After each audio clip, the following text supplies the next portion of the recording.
Spoken to everybody concerned on this issue before the election. Spoken completely. There are those of us who oppose the reappointment of Mahmood. The person who nominated him for appointment is a member of Tinubu's camp. So what are you expecting? Success? Here in River State, Mahmood worked on that weekly as executive secretary of Third Fund. So what you're having in River State is that APC, SDP and others are contesting election not against PDP, against INEC, against police. Nigerians, the 2027 election battle is already being fought, not at the ballot box, but at INEC's headquarters. The question shaking the political space is simple. Who will control INEC after Mahmood Yakubu?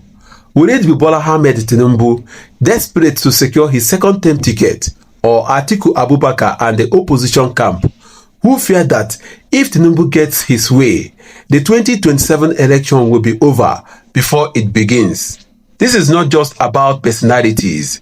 It is about power, legitimacy, and the future of Nigeria's democracy.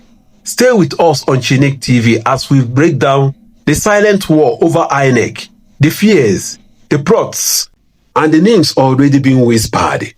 Professor Mahmood Yakubu's term as INEC chairman is winding down.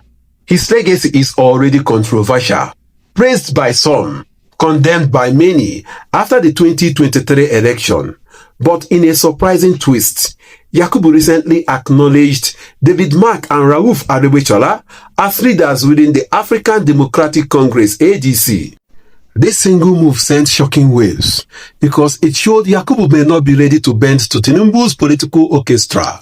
And if Yakubu can openly recognize rival power blocks, what does it mean for Tinubu's control over INEC in 2027? That's the fear haunting the ruling APC today. Tinubu knows one truth. No matter how strong your political machinery, INEC remains the referee. And in Nigeria, the referee often decides who wins the game. If Yakubu refuses to dance to his tune, or worse, if his successor comes from Atiku or Obasanjo's camp, then 2027 could spell the end of Tinubu's presidential project. That's why Aso Rock is quietly pushing names forward. Reliable whispers say Tinubu wants a loyalist, someone he can trust to take over INEC and guarantee smooth passage for 2027. But the problem is, the opposition is already 2 steps ahead. Atiku Abubakar and his camp know they cannot beat Tinubu on the streets without first neutralizing him at INEC. That's why Atiku's allies are exposing every subtle move from the presidency. They are warning Nigerians now that Tinubu wants to capture INEC so that when the announcement of a new chairman comes, the public will already be suspicious. This is political shares. Atiku is building the narrative that Tinubu cannot be trusted with electoral reforms. If Atiku manages to make Nigerians believe this story, it will weaken Tinubu's hand, both locally and internationally.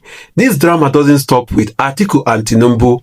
Obasanjo has quietly reactivated his 2023 role, pushing for a coalition through ADC and Labour Party links. Peter Obi, still growing from his youth-driven movement, sees INEC as the last line of defense. And good luck, Jonathan. He knows his credibility with international community could be decisive if 2027 looks messy, which means the INEC chairmanship battle is not just about who sits in Abuja, it's about which camp gets the global sale of legitimacy. Nigerians are watching with mixed feelings. They know the power of INEC after June 12, after 2015, after 2023.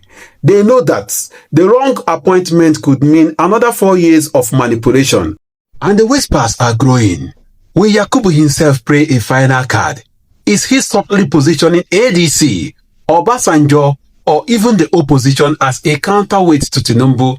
Because if he doesn't bend, Tinubu will have no choice but to replace him with someone who will.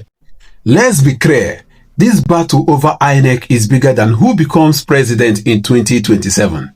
It is about whether Nigeria will ever hold a free and fair election again. If Tinubu wins control, Nigerians may feel the game is rigged even before voting begins. If Atiku and the opposition succeed, Nigeria could witness one of the fiercest, most unpredictable elections in history. Either way, the fear remains. Yakubu will not dance to Tinubu's tune, and that could break the system wide open. Nigerians, what do you think? Should Tinubu be allowed to appoint Yakubu's successor? Or should the civil society and opposition forces fight for an independent process? Because whoever controls INEC in 2027 controls Nigeria's destiny. This is Chinick TV, where we break the silence and bring the truth closer to you. Don't forget to like, share and subscribe, and tell us in the comments, will INEC remain neutral in 2027? Or will it be another pawn in the political chessboard?